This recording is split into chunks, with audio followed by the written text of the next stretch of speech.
So be it, Jedi. What's going on, guys? Back in another video, another episode of Read It or Skip It. And today we're going to be talking about Book 1 of the Republic Commando series, Hard Contact by Karen Travis. So as always, we'll start off with just a brief synopsis of the story, and then later delve into some more spoilers.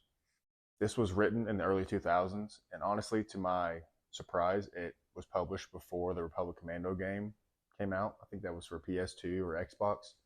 It's like 2004, 2005.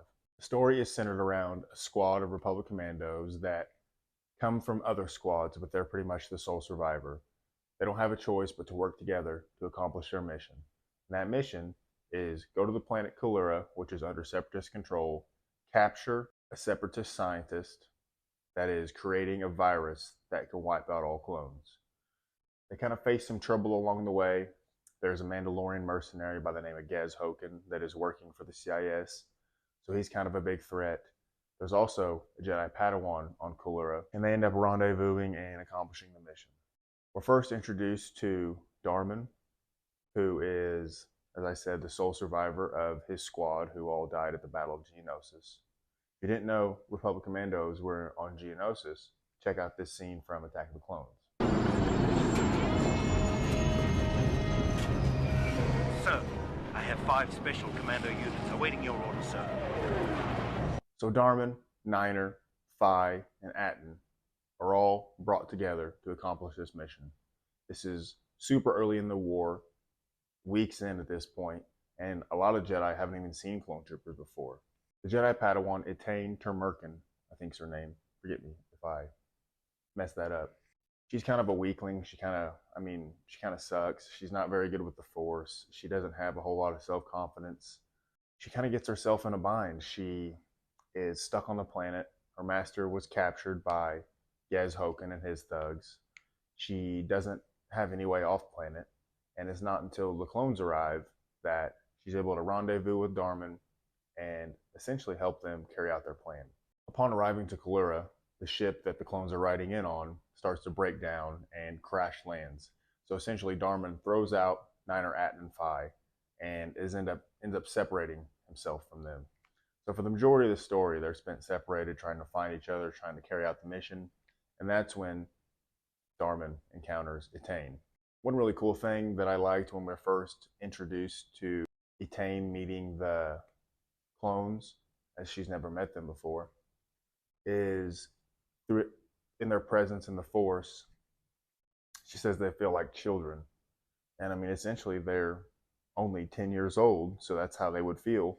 But of course, the accelerated aging, it's not until she finally sees him that she realizes that he's a grown man. Super, super cool to see it that way.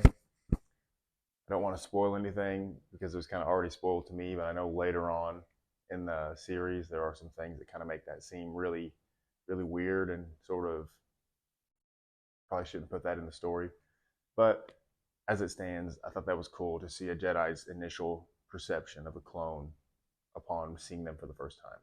Gaz Hoken, the Mandalorian mercenary, despises clones once he learns that they're all cloned from Jango Fett, and he wants to wipe them out too. So he's all aboard with Dr. Euthane, the Separatist scientist, to help her procure this virus and protect it at all costs so that they can wipe out these clones and win the war. Of course, predictably, the story goes as you would expect. Mission is accomplished. They are able to blow up the factory, the facility that is containing the virus. Gaz Hoken is killed. Dr. Euthane is captured and taken back to Coruscant, I assume. But you learn a lot about the clones and the Republic's military protocol. And while this story is very, I would say, central and localized to, of course, one place and a certain group of characters, and there isn't a whole lot going on as opposed to the second book, which I'm reading now, it is very entertaining. And as I said, you learn a lot about the clones and how they were trained and how they were raised, and the juxtaposition between normal clone troopers and Republic Commandos, because Republic Commandos are like the elite of the elite. They were trained by Jango Fett and by Mandalorians. They weren't just trained as a group. They are There are some bad SOBs. All in all, we see a lot of character development between especially Etain and Darman throughout the story as they spend a lot of time together. Etain sort of grows into herself and becomes more confident. She realizes that even though she's considered a general, she isn't really responsible enough to control these clones, to tell these men what to do. But by the end of the story, as I said, she kind of gains more confidence and just fills out her role as a Jedi more. The clones are sent off to be cooled down, as they call it. Etain is forced to stay on Kulura for the unforeseeable future, and she offers Darman to stay with her. Well, of course, he decides to go back with his brothers, and it's pretty much how it ends.